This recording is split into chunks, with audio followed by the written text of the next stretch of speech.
Chapter 4 Assessing Risk Introduction. Assessment of risk is an important component of good risk management, but before a pilot can begin to assess risk, he or she must first perceive the hazard and attendant risks. In aviation, experience training and education help a pilot learn how to spot hazards quickly and accurately. Once a hazard is identified, determining the probability and severity of an accident, level of risk associated with it, becomes the next step. For example, the hazard of a nick in the propeller poses a risk only if the airplane is flown. If the damaged prop is exposed to the constant vibration of normal engine operation, there is a high risk that it could fracture and cause catastrophic damage to the engine and/or airframe and the passengers. Every flight has hazards and some level of risk associated with it. Pilots must recognize hazards to understand the risk they present. Knowing that risk is dynamic, one must look at the cumulative effect of multiple hazards facing us. It is critical that pilots are able to differentiate, in advance, between a low-risk flight and a high-risk flight. Establish a review process and develop risk mitigation strategies to address flights throughout that range. For the pilot who is part of a flight crew, input from various responsible individuals cancels out any personal bias or skewed judgment during pre-flight planning and the discussion of weather parameters. The single pilot does not have the advantage of this oversight. If the single pilot does not comprehend or perceive the risk, he or she will make no attempt to mitigate it. The single pilot who has no other crew member for consultation must be aware of hazardous conditions that can lead to an accident. Therefore, he or she has a greater vulnerability than a pilot with a full crew. Assessing risk is not always easy, especially when it involves personal quality control.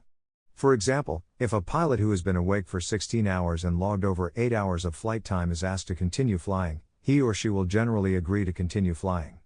Pilots often discount the fatigue factor because they are goal-oriented and tend to deny personal limitations when asked to accept a flight. This tendency is exemplified by pilots of helicopter emergency medical services, EMS, who, more than other pilot groups, may make flight decisions based upon the patient's welfare rather than the pilot's personal limitations. These pilots weigh intangible factors such as the patient's condition and fail to quantify actual hazards appropriately, such as fatigue or weather, when making flight decisions. Examining National Transportation Safety Board, NTSB, reports and other accident research can help a pilot learn to assess risk more effectively. For example, the accident rate during night visual flight rules, VFR, decreases by nearly 50% once a pilot obtains 100 hours, and continues to decrease until the 1,000-hour level. The data suggests that for the first 500 hours, pilots flying VFR at night might want to establish higher personal limitations than are required by the regulation and, if applicable, become better skilled at flying under instrument conditions. Several risk assessment models are available to assist the pilot in determining his or her risk before departing on a flight. The models, all taking slightly different approaches, seek the common goal of assessing risk in an objective manner. Quantifying risk using a risk matrix. The most basic tool is the risk matrix. Figure 4.1, it assesses two items, the likelihood of an event occurring and the consequence of that event. Likelihood of an event. Likelihood is nothing more than taking a situation and determining the probability of its occurrence. It is rated as probable, occasional, remote, or improbable.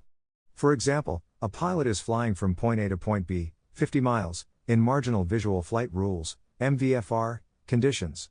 The likelihood of encountering potential instrument meteorological conditions, IMC, is the first question the pilot needs to answer.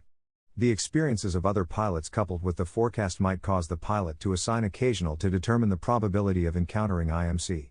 The following are guidelines for making assignments. Probable, an event will occur several times. Occasional, an event will probably occur sometime. Remote, an event is unlikely to occur, but is possible. Improbable, an event is highly unlikely to occur. Severity of an event. The other item in the matrix is the severity or consequence of a pilot's actions. It can relate to injury and/or damage. If the individual in the example above is not an instrument flight rules, IFR, pilot, what are the consequences of encountering inadvertent IMC conditions? In this case, because the pilot is not IFR rated, the consequences are potentially catastrophic. The following are guidelines for this assignment. Catastrophic results in fatalities, total loss, critical, severe injury, major damage, marginal, minor injury, minor damage, negligible, less than minor injury, less than minor system damage. Simply connecting the two factors as shown in Figure 4.1 indicates the risk is high and the pilot must not fly, or fly only after finding ways to mitigate, eliminate, or control the risk. Although the matrix in Figure 4.1 provides a general viewpoint of a generic situation, a more comprehensive program can be made that is tailored to a pilot's flying. Figure 4.2. This program includes a wide array of aviation-related activities specific to the pilot and assesses health, fatigue, weather, capabilities, etc. The scores are added and the overall score falls into various ranges, with the range representative of actions that a pilot imposes upon himself or herself. Mitigating risk. Risk assessment is only part of the equation. After determining the level of risk, the pilot needs to mitigate the risk. For example, the VFR pilot flying from point A to point B, 50 miles, in marginal flight conditions has several ways to reduce risk. Wait for the weather to improve to good VFR conditions. Take a pilot who is more experienced or who is certified as an Instrument Flight Rules (IFR) pilot. Delay the flight. Cancel the flight. Drive. Chapter summary. The pilot can assess risk by using risk assessment models that quantify the risk by assessing the likelihood of an event occurring and the consequences of that event. Go to www.fa.gov for a downloadable risk assessment program to use.